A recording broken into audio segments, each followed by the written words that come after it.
Hello दोस्तों, एक बार फिर से आपका दोस्त आसिफ लखनऊ से आपके साथ है। Thank you. आप लोग इन वीडियोस को सपोर्ट करते हैं, उसके लिए बहुत बहुत धन्यवाद। द टाइम्स ऑफ इंडिया मेरे हाथ में है, तारीख है 15 सितंबर की। 2 लेक्चर मैं शूट कर चुका हूं और ये थर्ड लेक्चर नंबर 28 चल रहा है। जहां पे छोड़ा था वहीं से आगे बढ़ रहा हूं। मेन न्यूज है SC awards. First paragraph, second paragraph.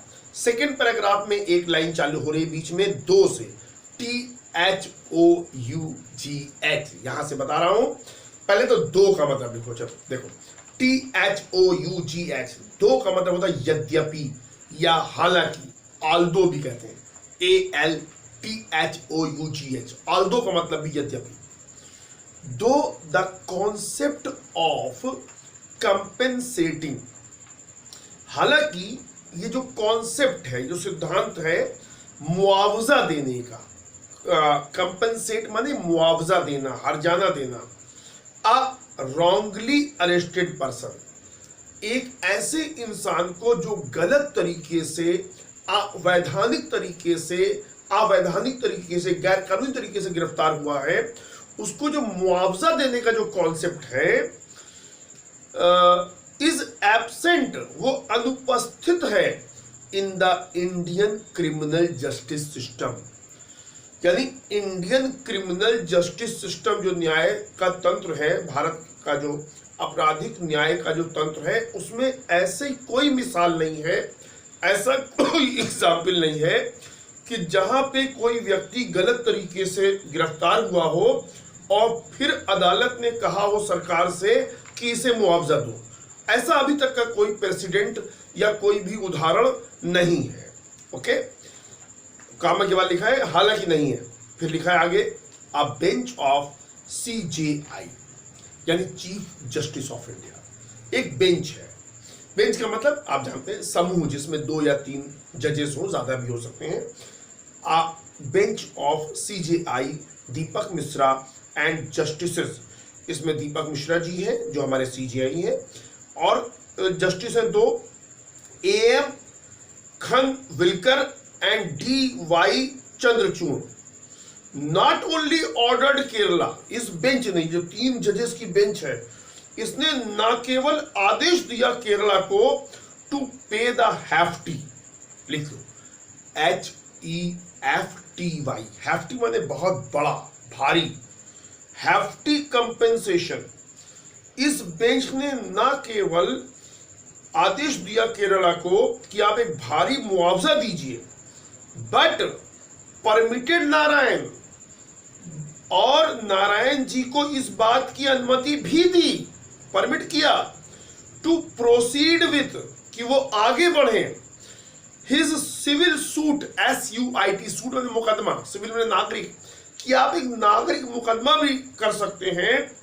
Seeking, देखो ये बार बार आता है लगभग हर वीडियो में, SEEK, सीक माने मांगना, जैसे हेल्प मांगना, परमिशन मांगना, आदि आदि, तीनों फॉर्म होते हैं। Seek, sought, SOUGHT। तो उन्होंने ये भी कहा कि आप, नारायण जी से उन्होंने कहा, कोर्ट ने, बेंच ने कहा कि आप सिविल सूट भी कर सकते हैं, मुकदमा भी कर सकते हैं, सीकिंग मोर डैमेजेस। देखो डैमेज, DAMAGE, डैमेज का मतलब नुकसान होता है, लेकिन अगर इसमें S लगा दो, डैमेजेस, तो इसका मतलब हो जाता है हर्जाना या मुआवजा, कि आप मांगिए, आप मांग सकते हैं, और हर्जाना फ्रॉम द स्टेट, स्टेट माने राज्य से। एक तो उन्होंने कहा कि 50 लाख तो दिया ही जाए, फिर उन्होंने कहा कि आपको अनुमति है, यदि आप चाहें तो एक सिविल सूट फाइल कर सकते हैं कि और हमें हर्जाना दो। ओके, ये आगे बढ़ते हैं।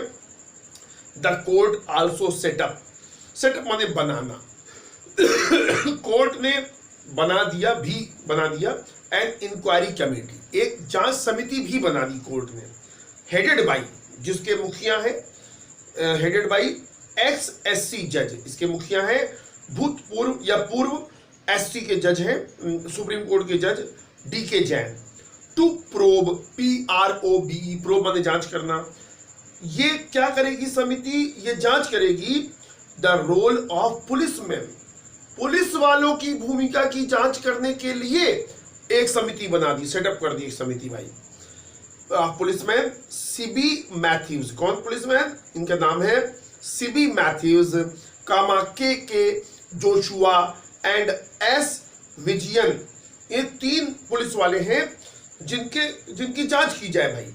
इन फ्रेमिंग नारायण, फ्रेम माने फंसाना, जिन्होंने नारायण को फंसाया, ऐसा सुप्रीम कोर्ट ने कहा कि एक इंक्वायरी समिति बना दी कि आप जांच करें कि इन तीनों पुलिस अधिकारियों की क्या भूमिका रही नारायण जी को फंसाने में। ये भी लास्ट पैराग्राफ है। द बेंच सेड, बेंच ने कहा this was not a case, ये ऐसा मामला नहीं है। सेड लगा हुआ है तो वाज आगे लिखा जाएगा लेकिन पढ़ा जाएगा है का। बेंच ने कहा ये ऐसा मामला नहीं है वेयर, जहां Narayan was acquitted after trial, कि जहां नारायण को, अब यहां पे हिंदी निकलेगी इज इक्विटेड, यानी एक्विट बहुत इंपॉर्टेंट शब्द है, ACQUIT, ACQUIT, एक्विट माने बरी कर देना, रिहा कर देना, निर्दोष कह देना कि निर्दोष। ये ऐसा मामला नहीं है जहां नारायण को छोड़ दिया गया है आफ्टर ट्रायल, मुकदमे के बाद, एंड हेंस, और इसलिए HENC, हेंस माने इसलिए, नॉट एंटाइटल्ड टू कंपनसेशन, और इसलिए वो मुआवजे के हकदार नहीं है। एंटाइटल माने हकदार, मतलब कोर्ट बेंच ये कह रही है कि ऐसा इसको मामला ना समझो कि भाई कोई मुकदमा और उस मुकदमे की सुनवाई हुई, इनको छोड़ दिया गया तो ये कंपनसेशन के हकदार नहीं। वो कह रहे हैं ये ऐसा मामला नहीं है, मतलब कोर्ट ये कह रहा है ये अलग तरह का मामला है और इसमें नारायण साहब इंटाइटल्ड हैं मुआवजे के लिए। तो बच्चों आपने देखा किस प्रकार से मैंने कुछ बढ़िया इडियम्स, फ्रेजेस, शब्द और ये word by word, line by line आपको एक्सप्लेन किया है। मुझे पूरा विश्वास है कि आपको इससे बहुत बहुत लाभ होगा। बस नियमित रूप से आपको इसको फॉलो करना होगा पेन और कॉपी के साथ। Thank you so much. यदि आपको मेरा काम अच्छा लगे प्लीज इन वीडियोस को लाइक कर दीजिएगा, शेयर कीजिएगा और प्लीज चैनल को सब्सक्राइब कीजिएगा। Thank you so much. Good night.